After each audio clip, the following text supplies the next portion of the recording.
मुल्क अभी अभी कोरोना वबा की जानलेवा दूसरी लहर का सामना कर रहा है। इसी बीच नीति आयोग के रुकन वीके सारस्वत ने तीसरी लहर की आमद के बारे में खबरदार किया है। सारस्वत ने कहा कि सितंबर अक्टूबर से तीसरी लहर के शुरू होने का खदशा है। इससे बचने के लिए सिर्फ एक रास्ता है कि ज्यादा से ज्यादा लोगों की टीकाकारी की जाए।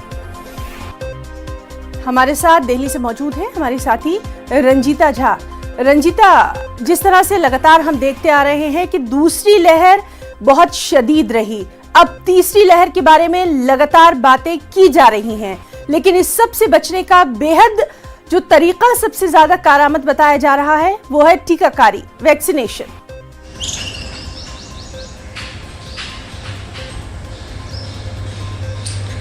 देखिए हिना, निश्चित तौर पर वैक्सीनेशन ही सबसे कारगर और मजबूती भरा कदम है कोरोना को रोकने के लिए।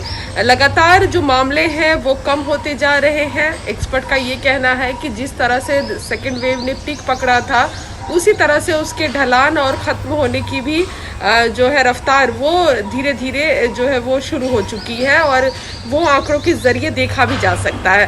कल स्वास्थ्य मंत्रालय की प्रेस कॉन्फ्रेंस थी। हफ्ते में 2 से 3 दिनों में ये प्रेस कॉन्फ्रेंस किया जाता है और अपडेट किया जाता है कि किस तरह के मामले आ रहे हैं और राज्य सरकार जो है वो और कितना एहतियात बरते इस पूरे मामले को लेकर। इसी कड़ी में जो डॉक्टर वीके पॉल हैं, नीति आयोग के सदस्य, उन्होंने साफ तौर पर ये आगाह करवाया कि कोरोना को लेकर जो एप्रोप्रिएट बिहेवियर है, जिसको कहीं ना कहीं फर्स्ट वेव के बाद छोड़ दिया गया था, लोग लापरवाह हो गए थे और उसके बाद उसका नतीजा दूसरे वेव के रूप में देखा गया।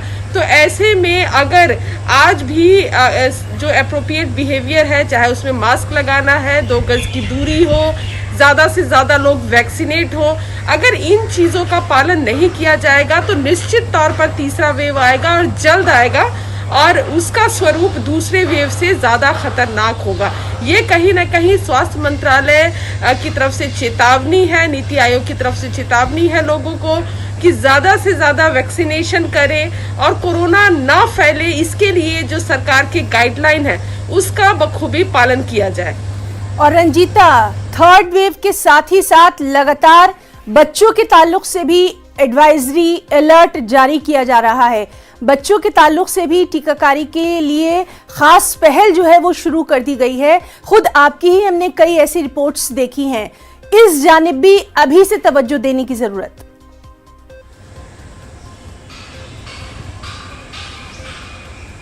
देखिए, निश्चित तौर पर लगातार जो ये कहा जा रहा है कि तीसरे वेव में जो ट्रेंड रहा है, पहले वेव में 60 प्लस के जो लोग थे, बुजुर्ग थे, उनको टारगेट किया कोरोना ने।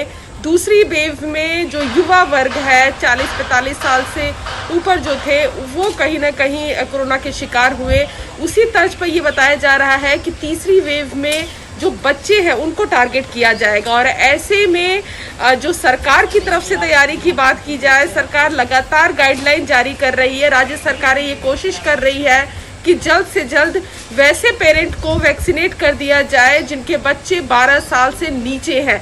तो ये सरकार की तरफ से योजना है, लेकिन इसके साथ ही जो वैक्सीनेशन की प्रक्रिया है, एक तरफ जहां कोवैक्सीन जो स्वदेशी वैक्सीन है उसका ट्रायल बच्चों पर शुरू कर दिया गया है। सबसे पहले ये ट्रायल पटना एम्स में किया गया, इसके साथ ही दिल्ली एम्स में सोमवार से शुरू कर दिया जाएगा और ट्रायल की रिपोर्ट अगर पॉजिटिव आती है उसके बाद ये बताया जा रहा है कि बच्चों को भी वैक्सीनेट किया जाएगा, क्योंकि ये एक अंदेशा और ये डर सरकार की तरफ से है कि अगर बड़ी तादाद में युवा वर्ग और वयस्क जो है या फिर जो वृद्ध है वो वैक्सीनेट हो जाते हैं तो कोरोना का सॉफ्ट टारगेट जो होगा वो बच्चे होंगे। हालांकि इस बात को लेकर भी आश्वस्त किया गया स्वास्थ्य मंत्रालय की तरफ से कि अभी जो पहले और दूसरे वेव में जो संक्रमित लोग हुए हैं उसमें बच्चों की भी तादाद उतनी ही है, 20% तक बच्चे भी संक्रमित हुए हैं। तो बहरहाल वैक्सीनेशन यानी टीकाकारी सबसे अहम हथियार है।